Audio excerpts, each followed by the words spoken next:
Mirë se erdhët në pjesën e fundit të gatimit për ditën e sotme. T'ju sqaroj pak që kemi përgatitur deri tani, një byrek pak të veçantë me petë të zjera të mbushur kozë vezë djathtë, e kemi vendosur për të pjekur në furrë mbrapa meje, dhe tani do t'ju prezantojmë me gatimin recetën e dytë. Pra, kam vendosur gjalpin, mielin e misrit që e shuaj me ujë. Këtu, normalisht, kam vendosur të brëndshmet e qingjit, pra ka zemër, mëlçi, shpret. Cilat i ke zjerë? Unë i kam kaurdisur në fillim fare, pak fare dhe i kam zjerë. Normalisht kam erzat, krip, piper i zi, piper i kuq, paprika, kam kosin, sikur se kam edhe hudrat. O, peshtoj direkt. Shtoj të gjithë të masë, s'kam nevojt ashtë me garushde.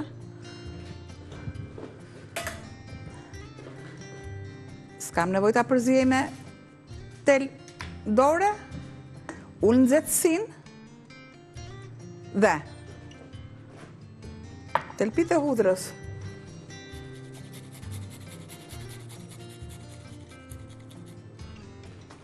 Një, dy, në bazë të masës që unë kam.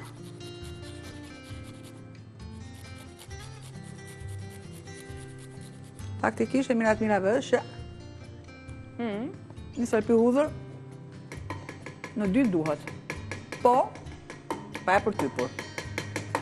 Si pa e përtypur? Tak, tak.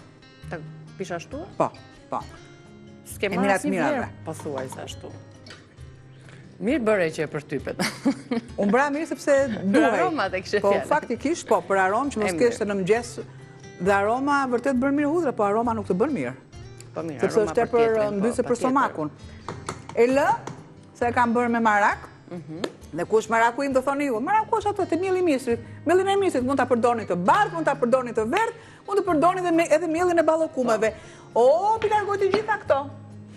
Me detyrat e mia janë mirë. Kush është në kuzhinë mbi tenxhere dhe ka urdis këtë mielin e misrit Ola, e ndjen atë aromën e fortë të këndshme që ka ky lloj mielli në çdo gatim që përgatitet me të.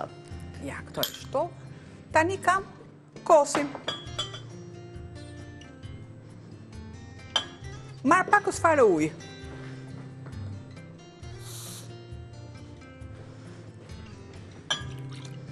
Gjë që e shtoj. Tani po fillon të zjej aty, ne i shtojmë edhe kosin e holluar.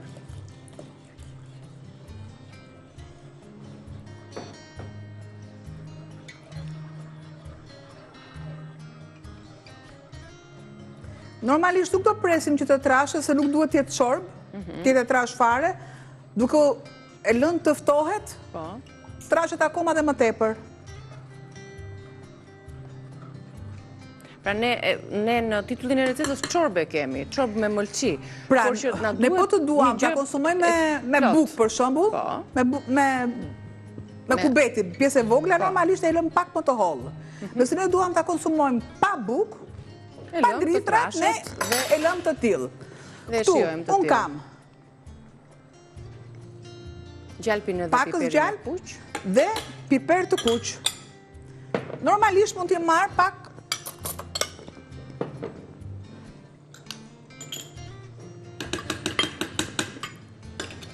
e largoj dhe me ndihmën pak fare vaj i arri qëllimit që t'i jap një aromë të duhur.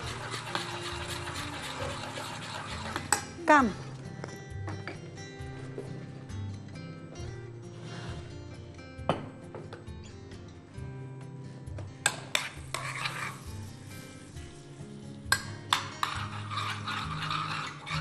sa të shkri gjalpi dhe po ashtu të lëshoj aromë piperi kuq. Zgjedh pjesët me të brendshmet e baktis. Super. Ja, është gati për pak minuta. Shohim pak recetën tonë të shkruar, një çorbë me mëlçi, miell misri dhe me kos. Sigurisht i shtoni hudhra dhe përbërës të thjeshtë që ju shihni tani të lexuar në ekran. 300 gram mëlçi apo të brëndshme bashk, 3 lugë gjelle me miell misri, 2 lugë gjelle me gjalp, 3-4 thelpinj hudhër, të cilat i grinin rende, 4-5 lugë gjelle kos, krip, piper i zi dhe piper i kuq. Çorba është gati për pak minuta.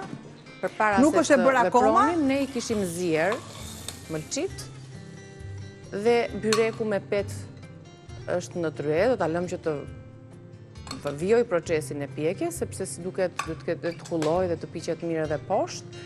Megjithatë, për t'i treguar të dyja recetat, ja, se që shihni janë në tryezë, do t'i gjeni edhe në kanalin tonë në YouTube, në Reze Dielli, e po ashtu në rrjetet sociale me fotot përkatëse. Të lumshin duart, shihemi nesër me të tjera receta në kuzhinë, ndërkohë së bashku do të shihemi pas fleshit informativ. Ju pres.